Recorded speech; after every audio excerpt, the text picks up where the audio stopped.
It's a smart money. I said, fuck you, smart money. I'm the smart guy. You are the money. I just want your money. No? And then I found out that there's no smart money. I still think the same way, but there's the dumb money.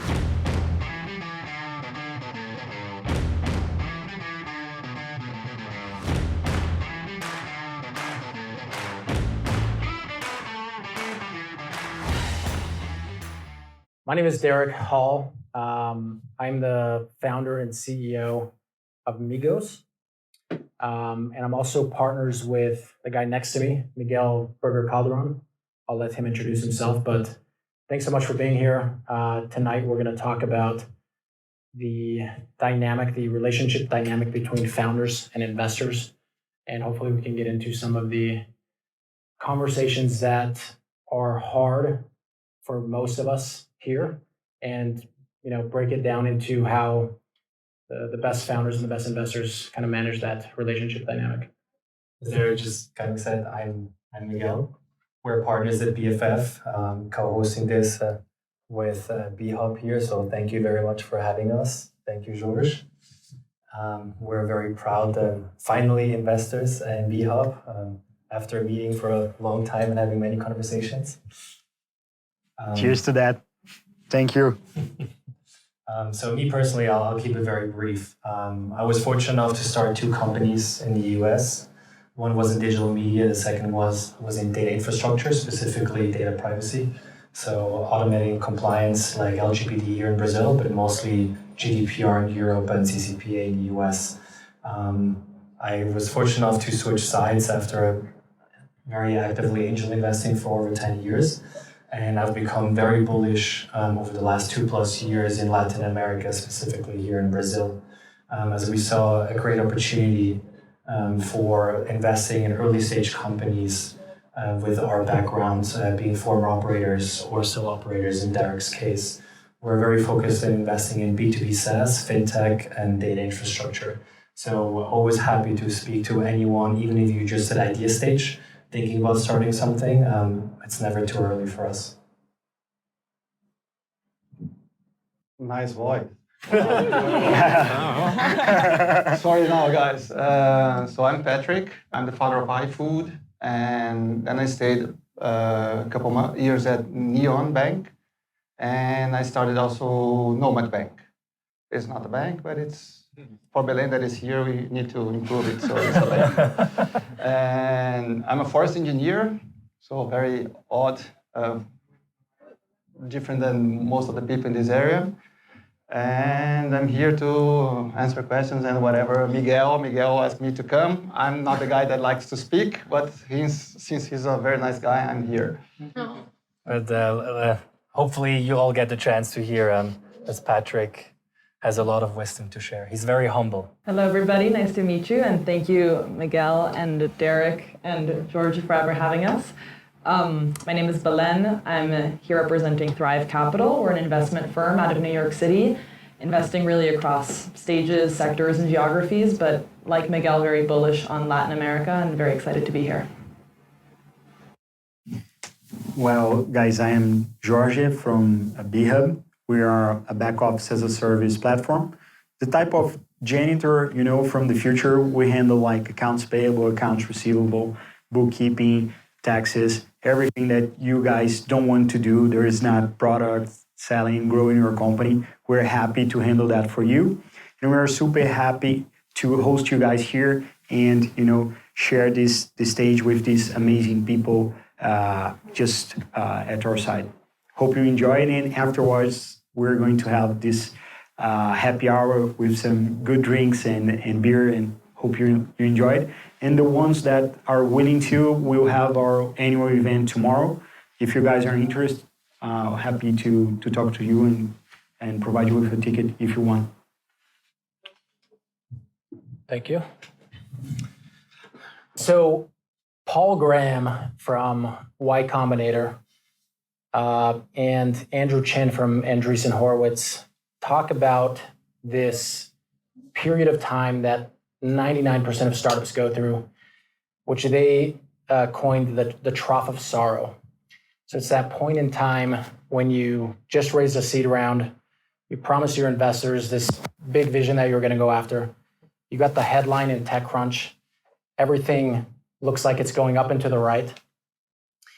And then you spend the next like 6 to 18 months suffering, trying to find product market fit. And when I think about when I think about myself as a founder, and when I talk to a lot of other founders, a lot of the stress, a lot of the anxiety that founders feel on a day-to-day basis is, how do I give bad news to an investor? Or how do I call up the investor and say, things are not working, or we need to change the vision of the company, we need to go into a new direction. And so the first thing I thought we could talk about is sharing bad news with your investors. For those of you who have been founders, what's the advice there? And then for those of us who are investors, we would love to have you share some insights and thoughts on how to deal with those tough conversations from your end as well. I think most of us here in the panel have been on both sides, so I can speak from both. I was fortunate enough when I started my first business.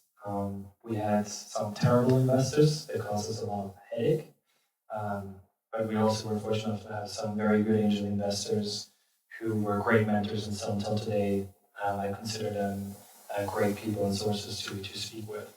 So one of the greatest advice that we got early on was that good news, you can always, send it in an email, pound your chest, tap yourself in the back, and then it's all good and it's great. But bad news, you should always be very to the point, very transparent, and immediately share it with your investor base. Maybe you can set it out in writing and then maybe getting more calls. But one other thing piece of advice that I got that I always stuck with me is treat your investors like your insurance policy. Because when shit hits the fan, and it's not, an if, it's a when. If your investors are not the ones who are sticking with you, then who will? And you want to make sure that they're emotionally invested with you when things happen. Therefore, you just have to have a cadence with them and always do regular updates with them. But especially when it's bad news, you want to get out right in front, be transparent, and hopefully, they'll be understanding, and I'll try to help be part of the solution. Do we have bad news to share? Probably not, right? So I think it's important to know how is your bank account before you share news. And I also don't like to share a lot of news if I don't need to. So I think depending on the stage of the company, it changes a lot. When you have a board, and then you have the board meeting, then you have to share all the news. And for bad news, I think the fastest you can share, the better. And then you should get the guys on your side. Then they are part of the bad news as well, and they are with you trying to find a solution. Otherwise, it's you against them. So it's really important to share, like Miguel said, as soon as possible and in a transparent way. And much better if you have money that you can have some time to change and get to a different position. So Derek, I think the other question I'm going to ask, it's related to how can you help, and like as a VC and I think the VCs, I'm also went to the other side for a couple of years, and I'm still doing some investments. And the first thing I say to the founder is like, the best help I can give you is not bothering you. So I really don't want to distress and don't want to harm you. So just work. And if I have to help you a lot, I probably made a bad decision. So I really want you to make the business, and you know more the business than me. So why should I help you? So I have my business to run. I have a VC to run. I have to make money. I have to raise money from LPs. So it doesn't make a lot of sense when you have to help a lot the founders. And so I think it's really, there's no much. If you don't share a lot of information, you don't have the VCs coming after you and you're having to explain, because that's going to require a lot of time. And sometimes they'll try to find a solution for you that you don't want. And they're going to take you out of your way. And that's what I don't like. That's why... A lot of them feel like it's their job to say, oh, you came to me with a problem, let me help you solve it. Yeah. Now I think we can talk like that, right? Yeah. So, yeah. So I'm gonna. Belen, what do you think? I think one point is to maybe make the VC relationship less abstract. It's like any relationship you have with anybody. You know, there's a level of trust. There's a level of how often you communicate. There's a level of how informal is it or how formal is it when you communicate. Are you emailing in a very formal way or are you on WhatsApp? And so I think, you know, your relationship with your VC starts even before they invest. Once they invest, there's a question of how do you kick it off? How do you kind of build trust in those early days? What degree of information sharing are you going to establish? To your point, Patrick, I think different investors have different desire for getting involved, and different founders have different desires for how involved they want their investors to be. And so setting those expectations up front should make it a lot easier when bad news inevitably does happen, to figure out the kind of, you know, how you're going to share it, what it's going to feel like when you share it, and then also critically, what is the point of sharing it? You know, to an extent, you know, there are owners in your cap table and there's a responsibility to have good open lines of communication, and they'll probably find out eventually, so you should be incredibly transparent. But then the other point of sharing the bad news is, well, am I letting you know just to let you know, or am I letting you know because, you know, I could use your perspective on if you're seeing this in other portfolio companies, if you've ever seen this, if you have an operational team that can, you know, help us in this particular moment, diagnose the issue. And so it really is a case-by-case basis, but the best way to deal with any of these problems is to have a good line of communication up front, or whatever line of communication you want. Belen, on that front, what are some things that you've done either pre-investment or post-investment to build trust between yourself and the founders that you work with? Yeah. Because part of it is them getting comfortable. You know, there's always, especially for first-time founders, the relationship can be awkward because they don't know how to deal with it. The investor just gave them a $5 or $10 million check, and now they feel this huge sense of responsibility. And sharing any kind of news is maybe a little uncomfortable. Yeah, totally. I think the first thing is that if you're working with someone that's used to investing in companies at your stage, they know what to expect. They know that, you know, the product is an evolution, that the, you know, things that look very tied together in the pitch deck actually mask a much more complicated reality under the surface.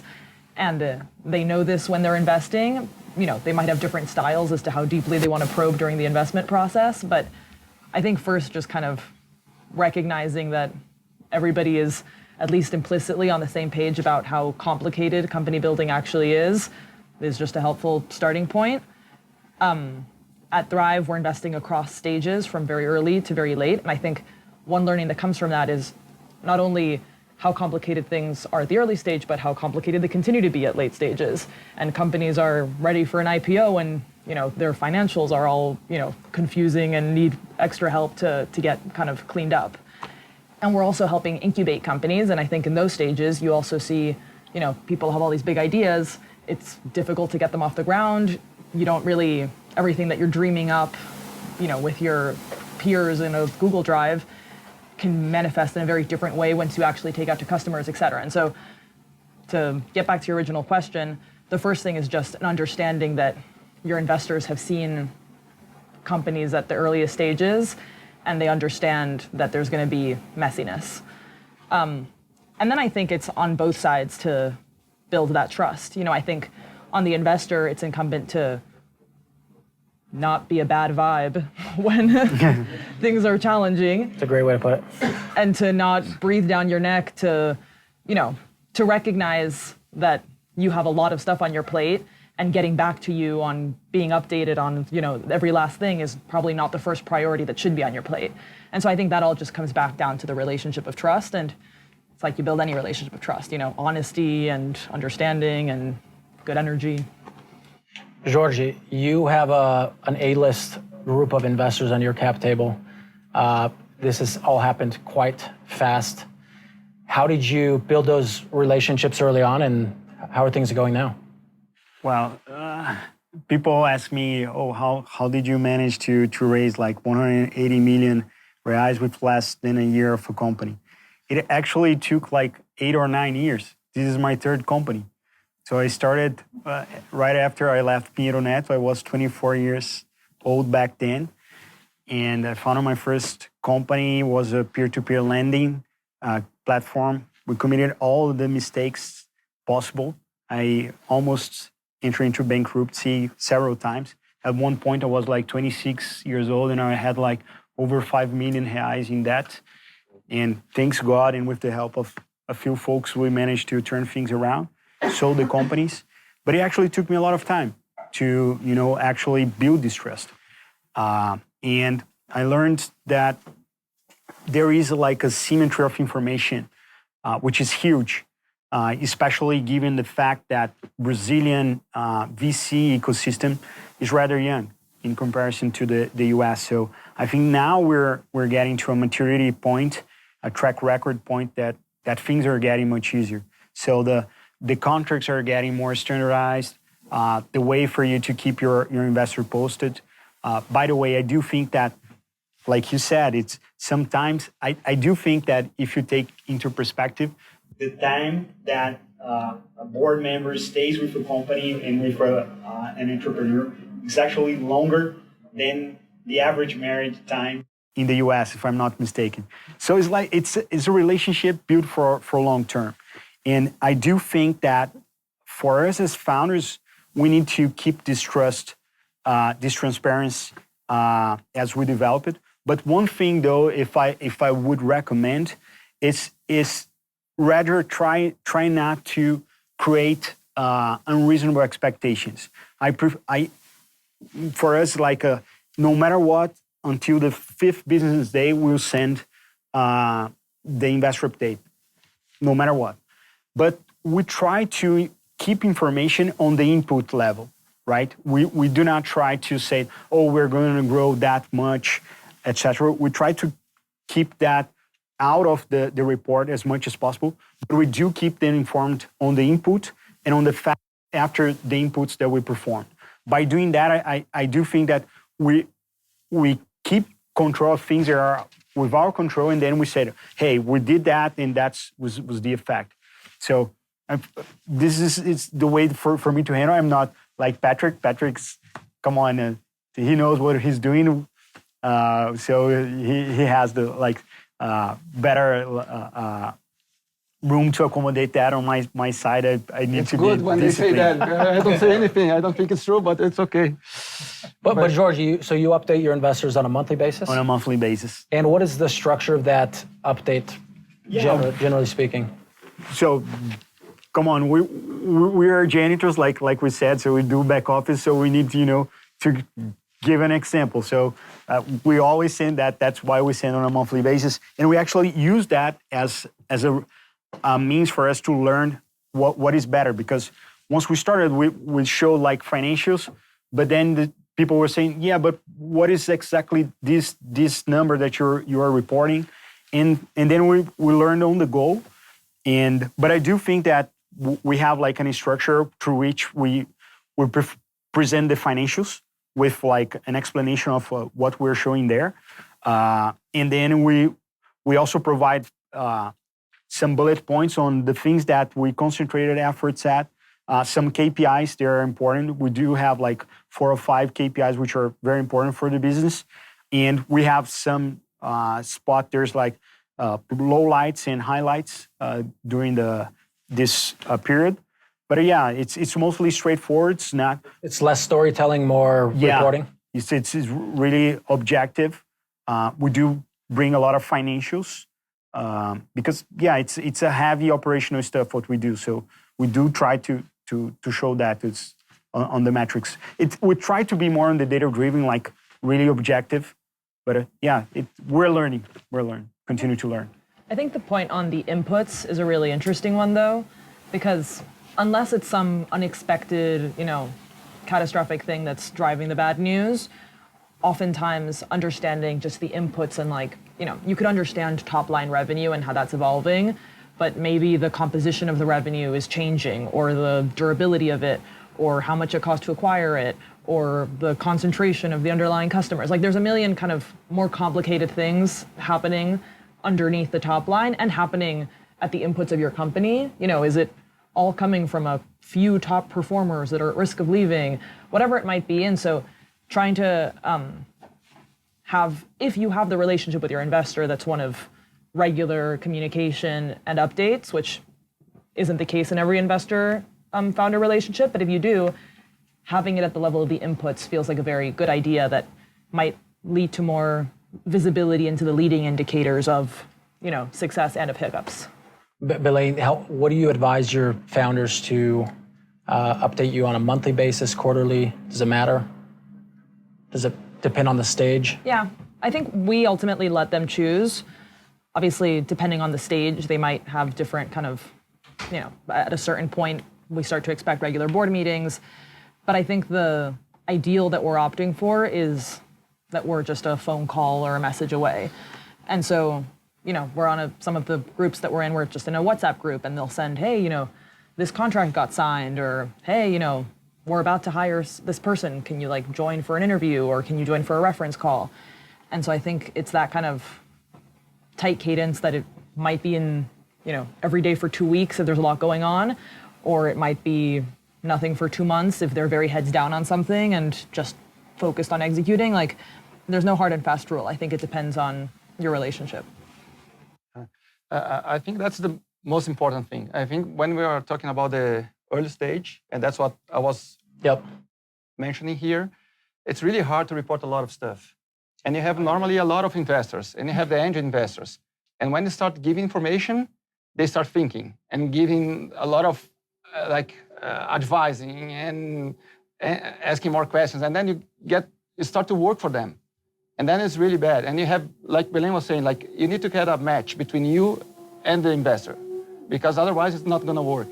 And normally you have a lot of investors. Some you have a good match, some you don't. And some you know that you can count on. They are going to help you when you need.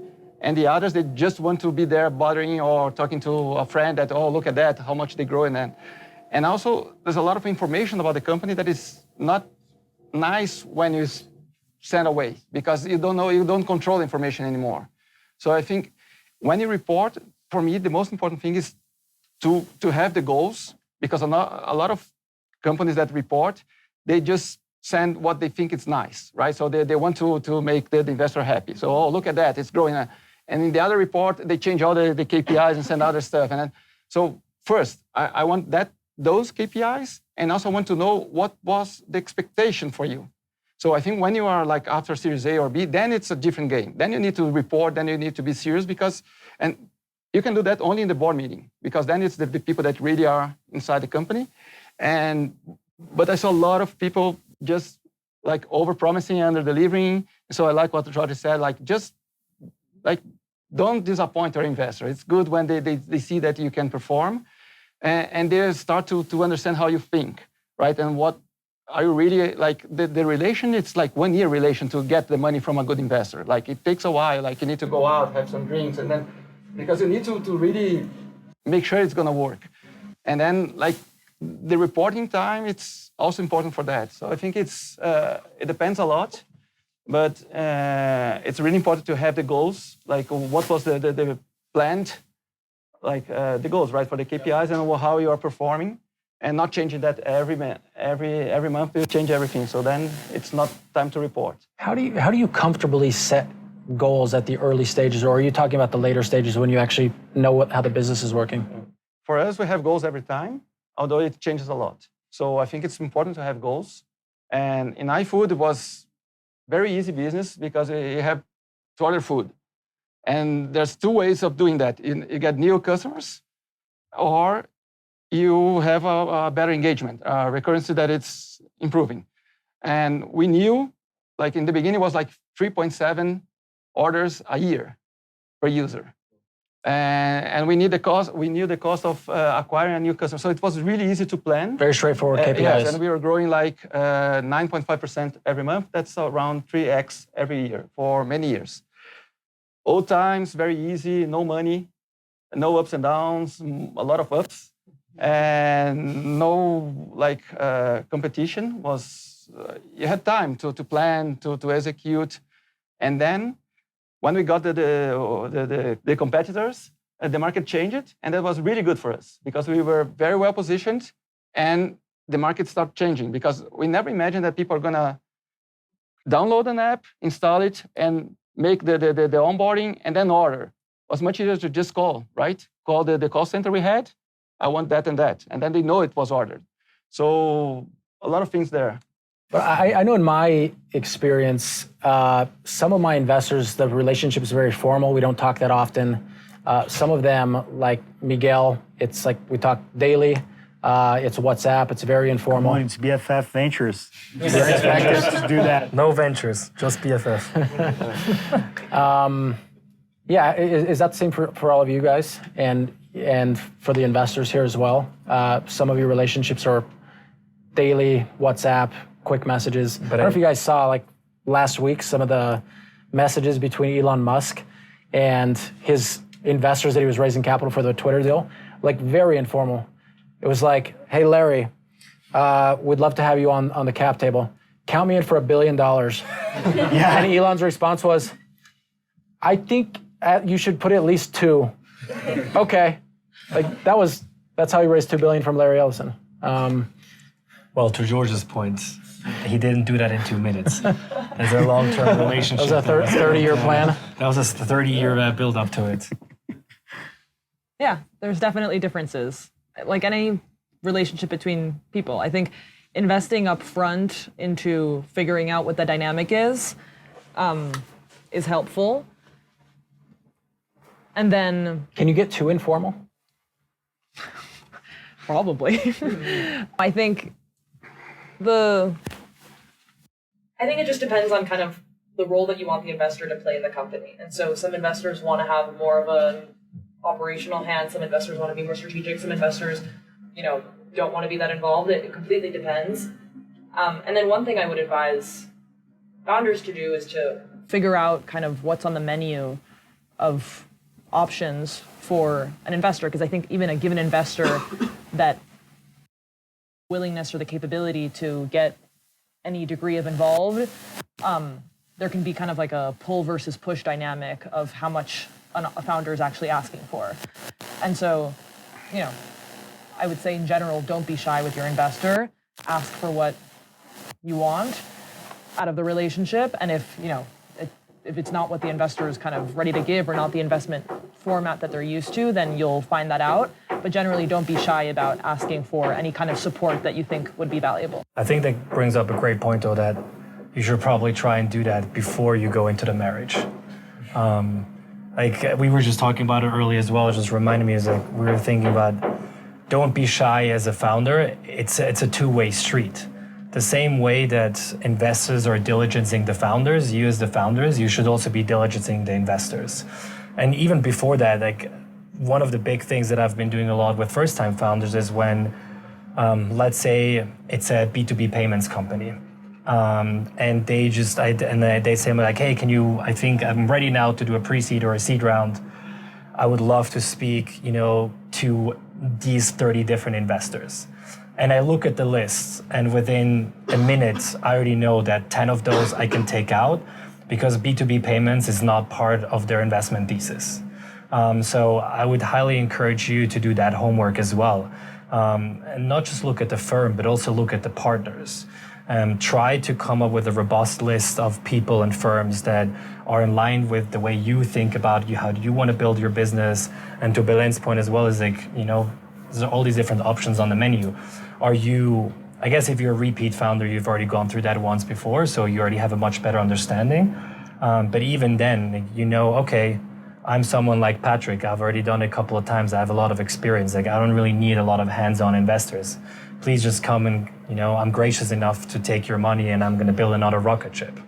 But then you have other founders who are not as self-aware and, they might not fully understand what are their strengths and what are their weaknesses. So I highly encourage you to be honest with yourself and just also think about is like, which parts of the business are you going to need more help with? Let's say you're starting a B2B payments company and you're both 2 former early engineers at Nubank. So you're probably really strong engineers, but when it comes to go-to-market strategy and sales, that's probably going to be one of your weaknesses. So try to think about which early stage investors have a strength in that sense, and we're really going to be able to help you to build the business in that sense. And yeah, definitely don't be shy in pushing investors and asking those questions and finding out, what is it that they want to be doing with you as an investor and how much do they want to help you or not, and also what are the strengths and in which areas. And one thing that I always recommend as well is try to do off-list references as well, because when you speak with investors, they will tell you, oh yeah, of course, talk to my Nubank, talk to my Rappi, and so on. And when you happen to speak to those founders, they'll tell you, oh yeah, of course they were great investors, because it's funny, like the best investments are the ones, like to Patrick's point, are the ones that are going to need the least amount of your help. You're going to be spending most of your time with the companies that are struggling. And I feel like that's the difference between a good and a great investor, because it's the same as a marriage. If the marriage is going bad, hopefully, you're committed to it and you're just going to walk away quickly either. So you want to find out if the investors are similar like that as well. And you can usually find out pretty quickly off-list references, especially from companies that they invested in and didn't work out. And you get some great advice from investors like that. Like that's how, in my first business, we had some investors who were a huge pain in the ass, and we was like, okay, we're going to learn from those mistakes. And with my second company, we had amazing seed investors, but we did the homework. Like we really diligenced all of them from the different term sheets that we had, and we put in the work and started speaking with friends who were other founders, and especially with some where it didn't work out. And they gave us great references of those investors and said, you know what, it was really shit times and it was really difficult, but they stuck by us. George, I know you've raised a lot of capital in the last year or two. You love that, don't you? No, I mean, this is what we're talking about here. But I would assume some of those investors that you brought onto your cap table, you met them like a week or two before. How did you accelerate that process of getting to know them? Yeah, that is a great question. So it's a combination, right? Because it's actually tough for you to get confidence, right? To get trust. So, and that's why we try to send this like on a very precise manner in order to to build trust because of the consistency. Because I do think that if you do things consistently, that's how you build trust. In another means for you to get confidence is through referral, on a referral basis, which is precisely what you said. So for instance, on my case, we were invested by Monachis, Marcelo Lima. Marcelo Lima, I met him like 9 years ago, and he witnessed it firsthand, my development as an entrepreneur. To be honest, I started as an asshole. I was really young, and I thought I knew everything. It took me quite a while for me to understand. All go through that? I beg your pardon? Don't we all go through that? I think we all do. Some people stay assholes.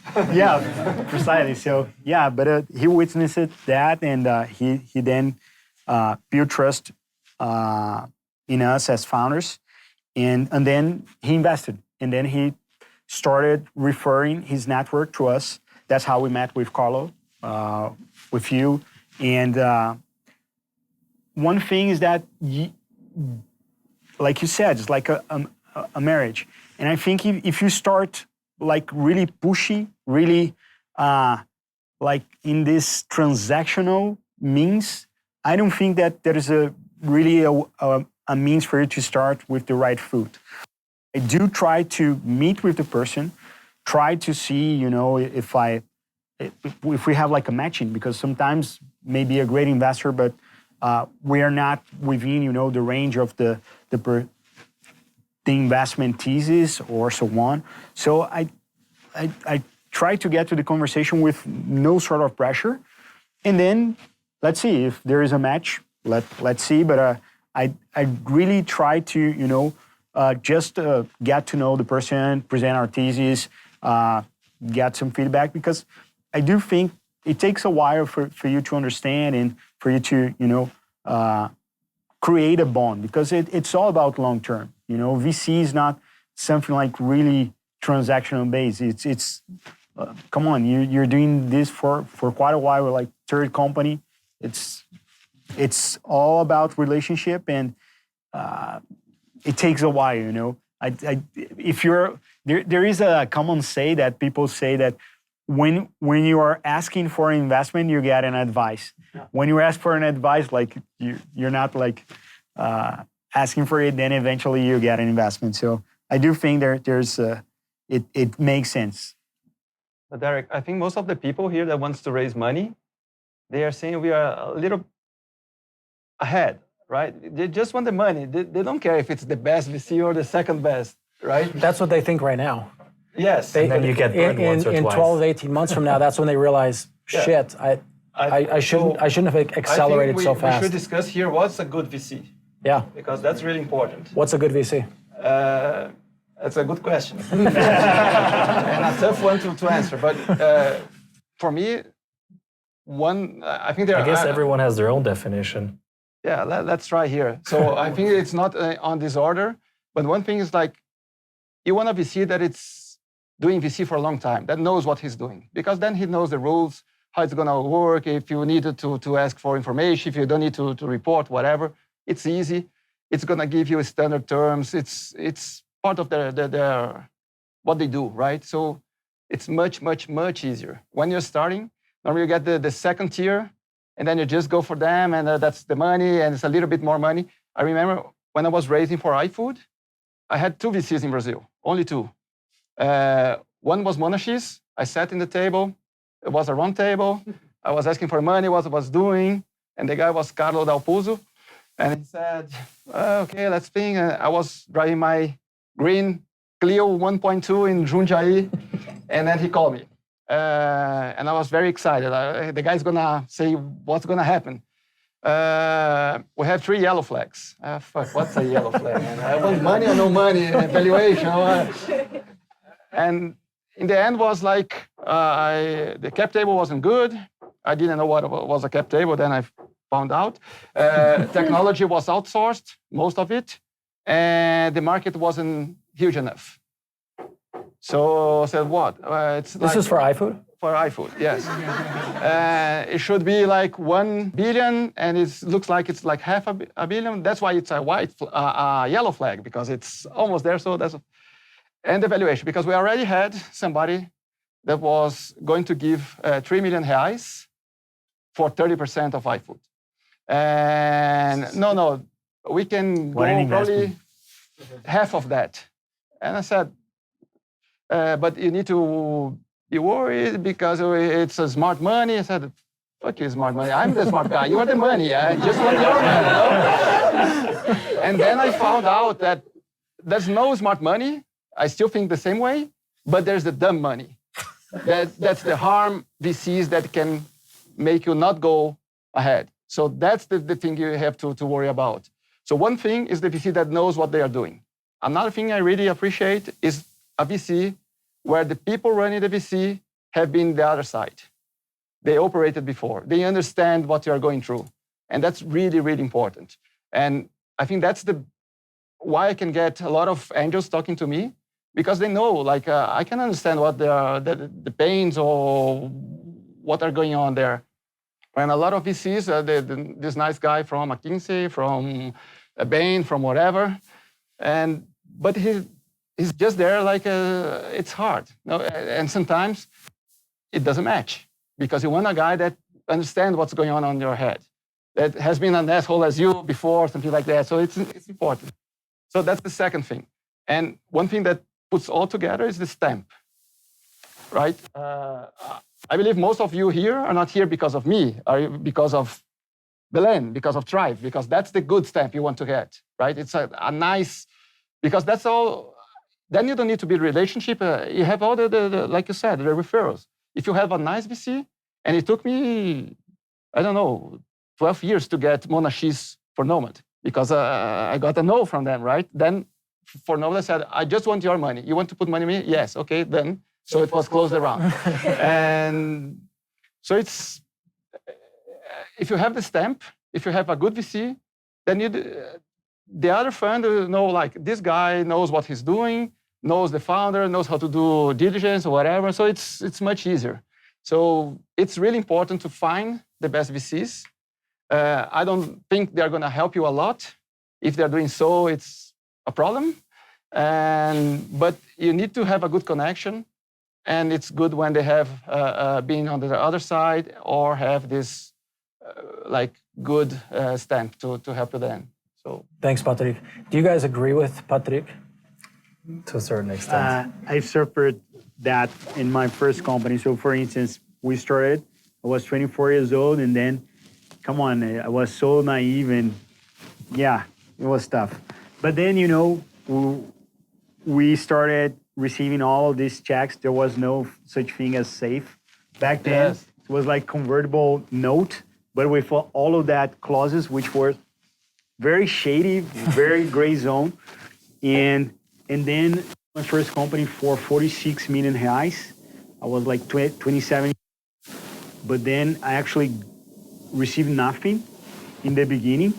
And these guys, I actually ended up with 15% of that amount. But in the first part, I actually was like totally, you know, dragged to that.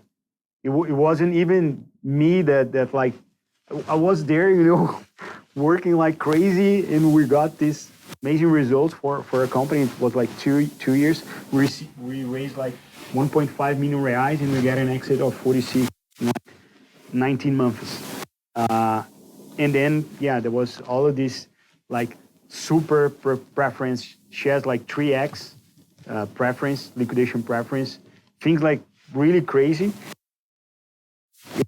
Result, that invested, they received like over 11x what they invested in like 18 months. But it was good because I learned, understood.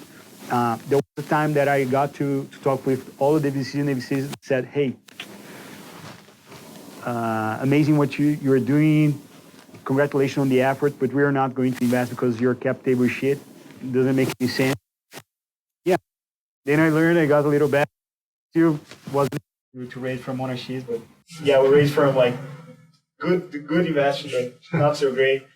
But then eventually we learned how to do things. But yeah, you totally said it. Because yeah, once you have like the proper VC stamp, that opens a lot of doors. It's like a great signal that you're making good strides. Yeah, but I think it's also important to mention that I agree with everything you guys are saying, but at the same time, the reality is very few people will get that stamp from Monashis. Let's use them as an example. So I think we also should talk a little bit about the rest of the landscape, where I agree with everything we're saying, like what's the definition of a good or a bad VC? Similar to you, unfortunately, I have a really shit experience with my first business as well. To your point, we took dumb money.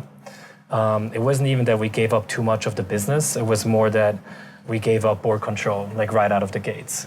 And we just had 2 and 2. So ironically, the better the business was going, the harder it was to become, to get real investors to invest, because same answers. It's like they look at the cap table, they look at the board, and they're like, there's no way we're putting money in unless, you know, we clean this up. And then of course the dumb money they wouldn't budge on that. In hindsight, it turned out that it was like a blessing, because we ended up selling our business at the time where most of our competitors after, because our business was very Facebook heavy related, dependent on Facebook, and we sold in January 2015, and that was literally a couple of months before Facebook just shut off the fire hose, and about 95% of our competitors all went to shit.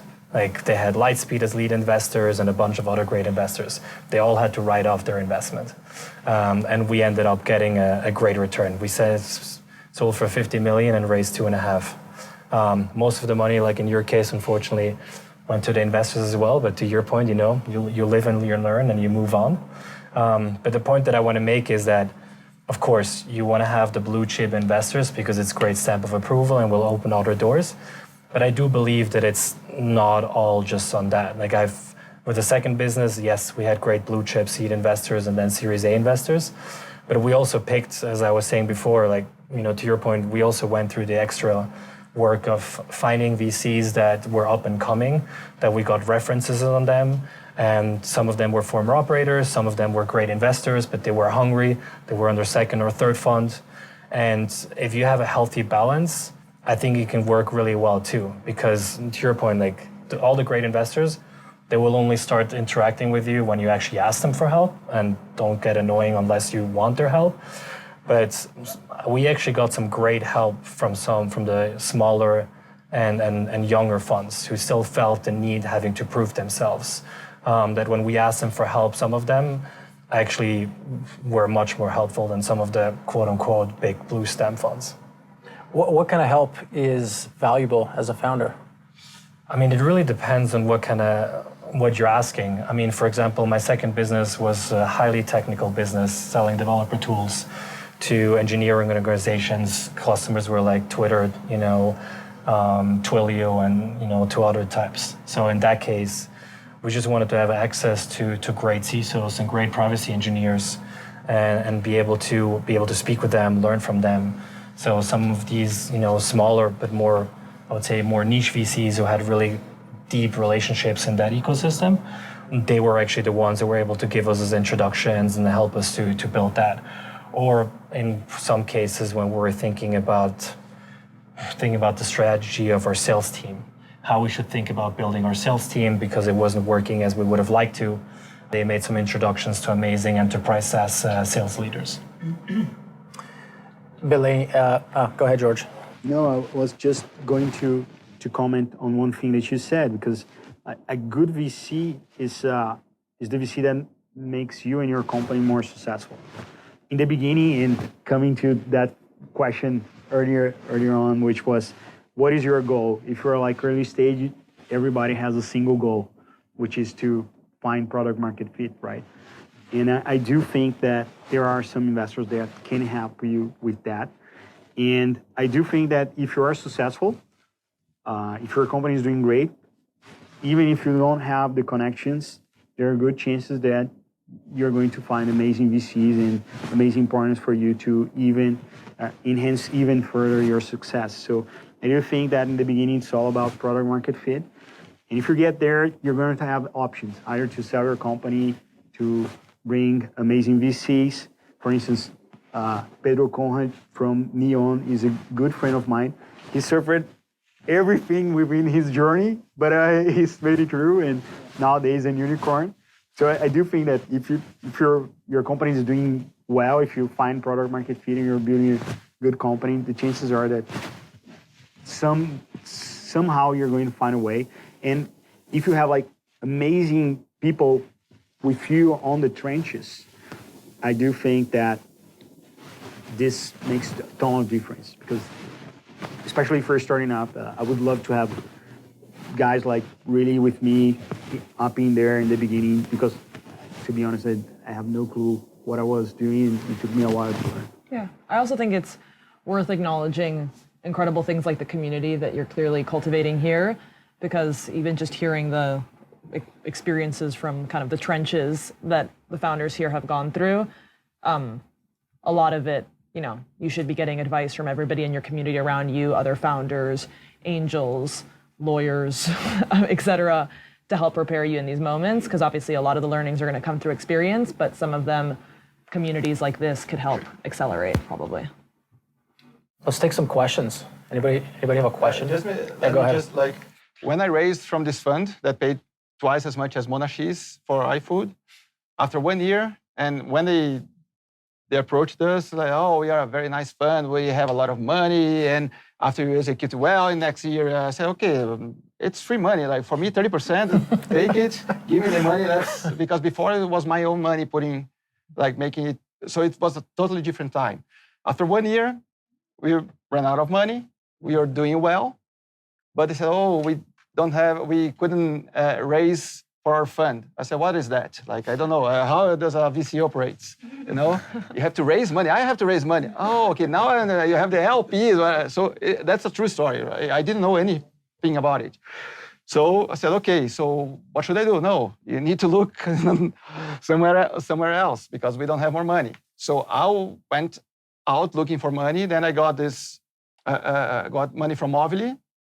That's a little strategic money, and that caused a lot of problem in the future. So it was a time, totally different, and like no standard contracts, nothing was the same. The VCs were different. So then I was in Neon, and Neon was one of the first investors, and as an angel. And after 1 year, I created my own fund. I invested a lot of money. I helped him to get my brother to be the CEO. Norberto, the guy running like another part of the broker. I went there as well for 2 years. And then we helped to raise Series A. So I'm saying that because that's what you're mentioning. Like there's a lot of help that you can do to help when they don't know how to do it the first time. And Pedro said, like, you really helped me. And he's much smarter than me. Like if you talk today to Pedro, like there's no comparison. It's totally different.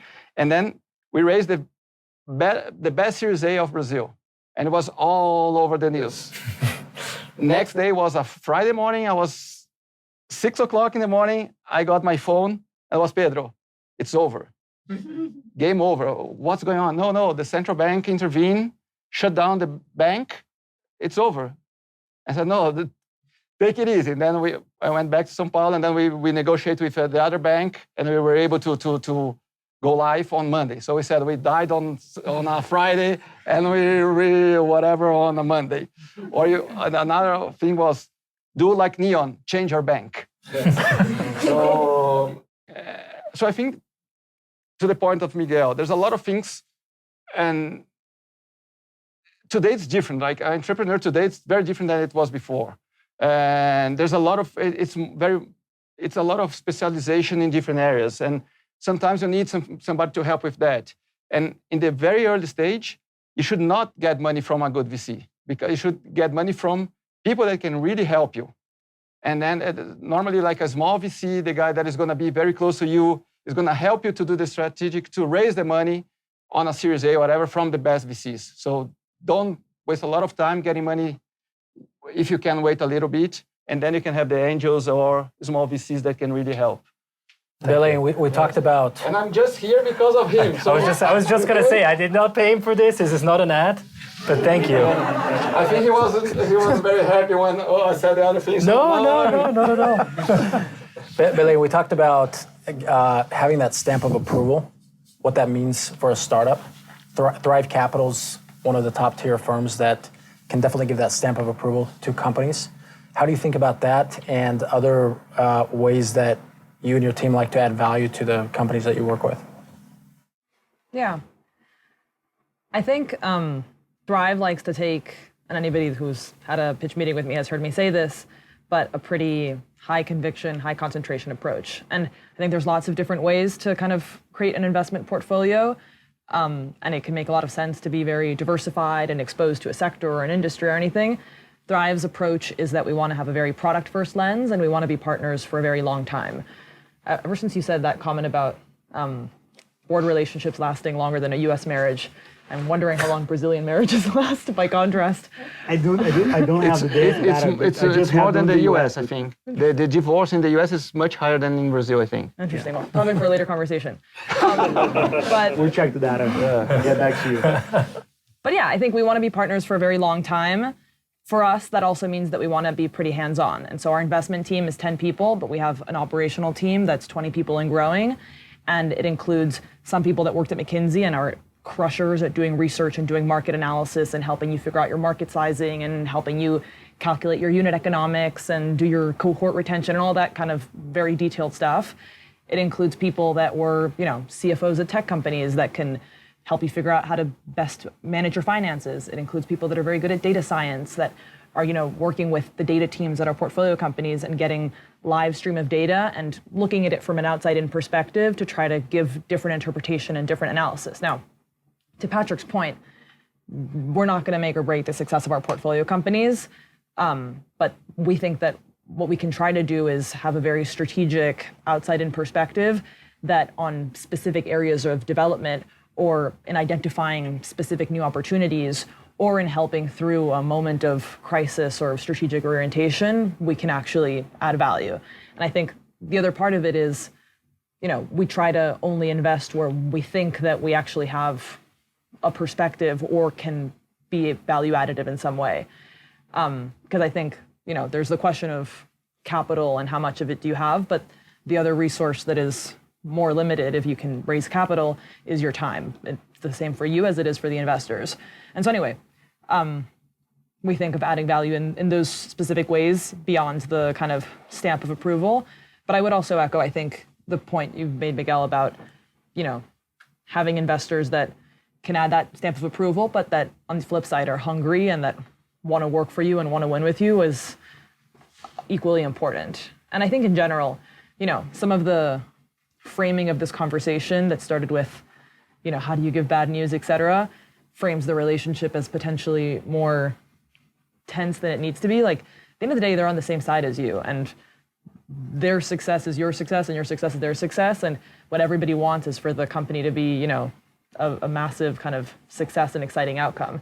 And so capitalizing on the fact that you're on the same side and both have the same goals in the long term, I think is very fruitful and a kind of optimistic way to look at the relationship. That's great. Yeah, and I think one of the recurring themes that I heard tonight is you should treat your investor like any other relationship. And it is a relationship. And I think it's easy, especially as first-time founders, to put those investors on a pedestal. They're the ones that are giving you the money. They're in a power position, and it can be awkward. But at the end of the day, it is a relationship. Relationships need work, and they need to be built on trust, or else they're probably not going to last very long. So yeah, and I think, when you say putting the investors on a pedestal, like, you guys are the ones with the ideas and with the kind of visionary insight, and that are taking a massive amount of risk with not just capital, but with your time and with your energy and with all the opportunity cost of the things you could be going after. And so, humbly as an investor, I'll say that, like, the entrepreneur is definitely the one on the pedestal that's doing the much more difficult, challenging thing. And so, we always go into conversations that are very personally very humbled by your expertise and by your effort. I think it has changed, right? Before, the investors had this pedestal, and now it's... supply and demand. Yeah. I think it really is. Yeah, I think now it's a little different than it was in 2021, but yeah, I see your point.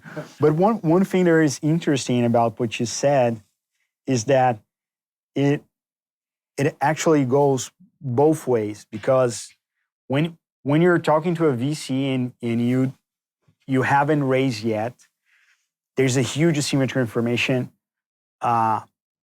pro the VC, right? Because you're talking to a lot of VCs, they're probably talking to themselves, but you don't know. So it's a lot of asymmetry information. I beg your pardon? And to all of your competitors? Yeah, true story. So yeah, there's a leverage on behalf of the investor, except for 2021, that was different. But it is. There is such an asymmetry. But that completely changes after the investor invests. And once that happens, the asymmetry information is on the side of the entrepreneur. And this is an interesting thing, because it's all about what we're talking about. Because after the investment is performed, you guys are aligned. The VC and you guys that are doing all the work, you are aligned. Depends on the fund, but it's okay.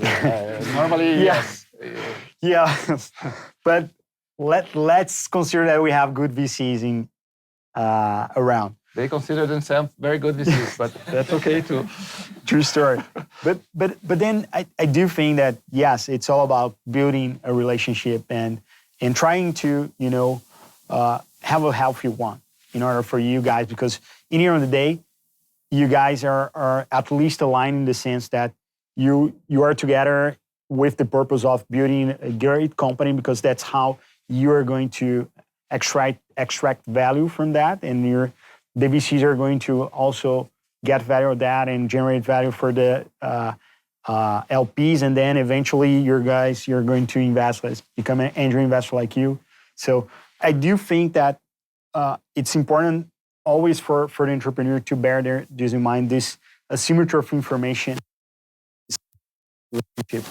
in mind. Let's give it up for Jorge, Belen, Patrick, and Miguel.